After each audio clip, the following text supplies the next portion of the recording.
I am the one. I am Neo.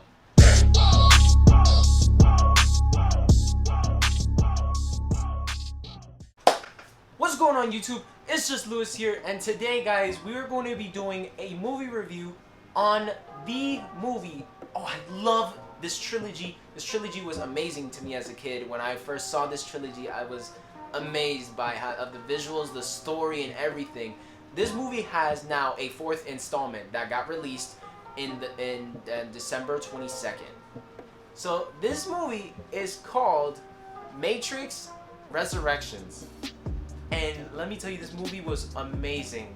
And we're gonna talk about that right now. So let's get into this video, shall we? The movie takes place in Matrix 1, but this scene is a little different, right?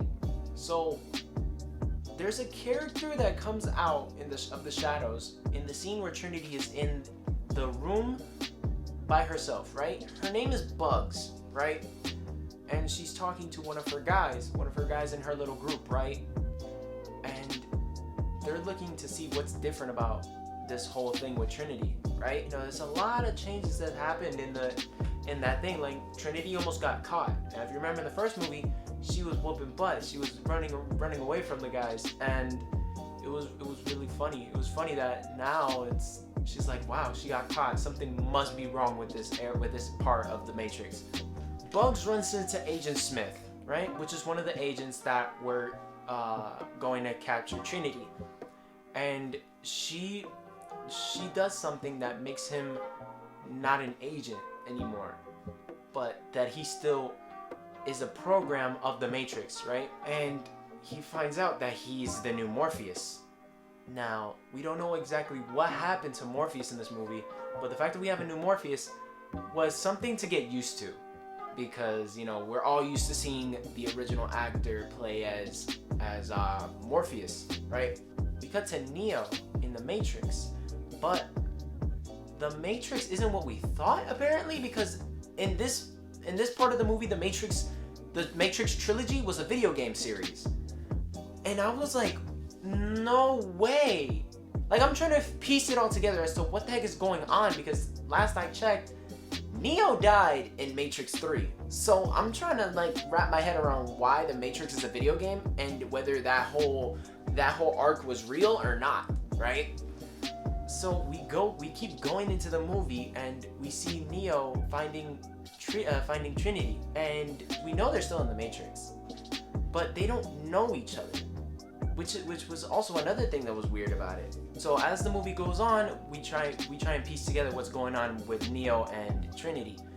Bugs and her crew, they save Neo because Neo has been taking the blue pills prescribed by a therapist, which is a crucial role in the movie later on, which was like, wow, right? So it was a very mysterious guy. You wouldn't expect him to be a villain, but in the Matrix, we all know in the Matrix, you can't trust anybody in the Matrix, right? The therapist kept prescribing Neo the blue pill, which, if you don't know what the blue pill does, the blue pill keeps you in the Matrix and keeps you in this loop of, oh, my life is perfect and everything. And the red pill that Morpheus tries to give Neo, it takes him out of the Matrix and into reality, into the real world. And then they end up giving him the red pill. It took a lot to get Neo to take the red pill, but other than that, he took it. Before they take the red pill, though, a whole bunch of stuff happens to Neo, and it's like everything that's happened to him so far, it has all just been an illusion. And then again, when he takes the red pill, he's out of the Matrix basically, and Bugs and her crew, they free Neo, but Neo notices that Trinity isn't out with them because he saw her in a pod that was next to him when he got freed from the Matrix. Knowing Neo, in old Neo fashion, he wants to try and save Trinity. You know, this is the love of his life, which took a lot, because once they found Trinity in the Matrix, the therapist was there, and he created bullet time, which Neo started first when one of the agents back in the old movies tried to shoot at him. It's like he's stopping time or slowing down time so much to the point where it could almost be like completely stopped. So while Neo and Bugs' crew come together to find Trinity, they stumble upon Agent Smith, the old Agent Smith, right? And him and a few exiles, they call it in the movie, they all attack them. And Neo, he's not that good of a fighter like he was before. Yeah, he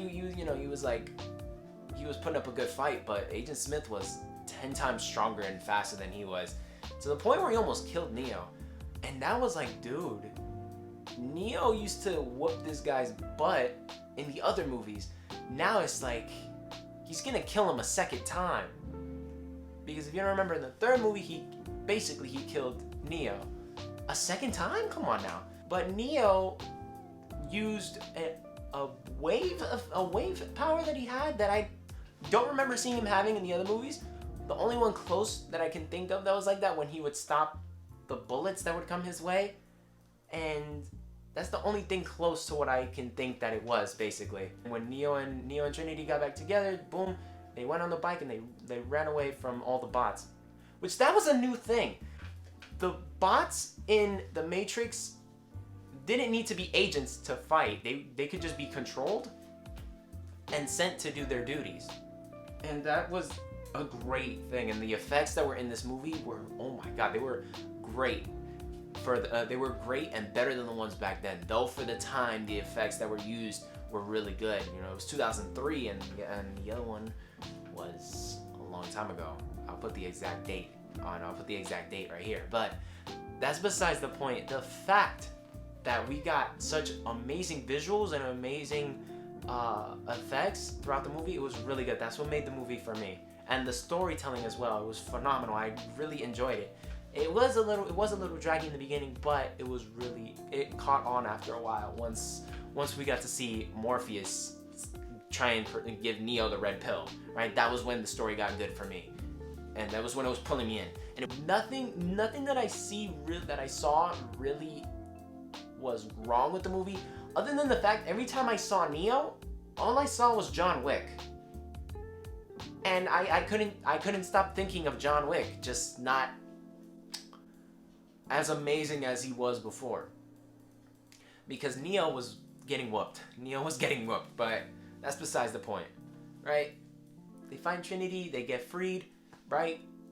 And then, as they're running away from all the bots, 3 helicopters try and get them, and they run away. They embrace, they hold each other's hands. Neo and Trinity, they jump off the building that they were just on to see if Neo can fly.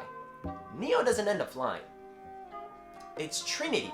So in my mind, I'm thinking, hold on, the only person who can fly is the One. So does that mean Trinity is the One? So I kept thinking about that the whole movie, because it was a plot twist to me, because it's like Neo is supposed to be the One. You know what I mean? And then they run away. Boom, they're free. They stopped everything, right? They pay a visit to the therapist in the end.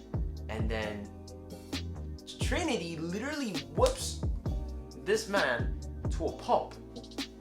And whenever she broke something in his body, she just snapped and it was fixed. And I'm looking at it like, she just snapped his injuries away? Nah, she didn't snap like Thanos did and destroyed half the universe. Half the planet, yeah. But she snapped injuries back, and I'm wondering how the heck is she doing this? Because she's in the Matrix. Trinity kicks the therapist's jaw clean off. And what does she do? Oh, your jaw's off? No, it's not. It's back together. I'm like, and Neo is just chilling in the back with Deja Vu, aka the cat, right? The black cat. I don't know if you guys remember the black cat, but his name is actually Deja Vu in the movie, which is kind of weird to me, but makes sense because it's a callback to the first movie, which I like. I like the fact that they did a callback to it. In the end, we see 2 people flying, not just one holding one. 2 people flying. And I'm like, who's this? Why is Neo flying? Right? Why is Neo flying? There are 2 ones. That's the only, you know what? That is the only part that I can't really understand. Why are there 2 ones? Trinity and Neo, because Neo is the only one that's supposed to fly. But Trinity is also one that flies now. Huh. But anyways, the movie ends off with Neo and Trinity flying into the sky and embracing each other, right? because they're happy they're back together, you know, after being 60 years apart. Because yeah, it wasn't 20 years, because they said something about it took them 20 years. It took Bug's crew 20 years to find Neo. It took them almost 60 years in the Matrix to find him. 60 years. Because in the Matrix, he looked like an old man. Him and Trinity. I was like, wow. But they embraced, and the movie ends like that. And I'm already thinking they're going to make a 5th installment. I think they should, because I think they should finish what they started a long time ago in The Matrix 3, which was try and defeat the Matrix, which they didn't successfully do.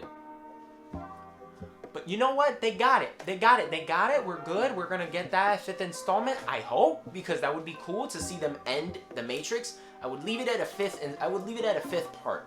That was my take on the movie. The movie was really good visually and story-wise, and fight scenes. When they actually got to the fight scenes, they were really good. It was really well choreographed and everything. And I give this movie a 9.5 out of 10, because again, there were little elements like the one situation. I mean, come on, 2 1s?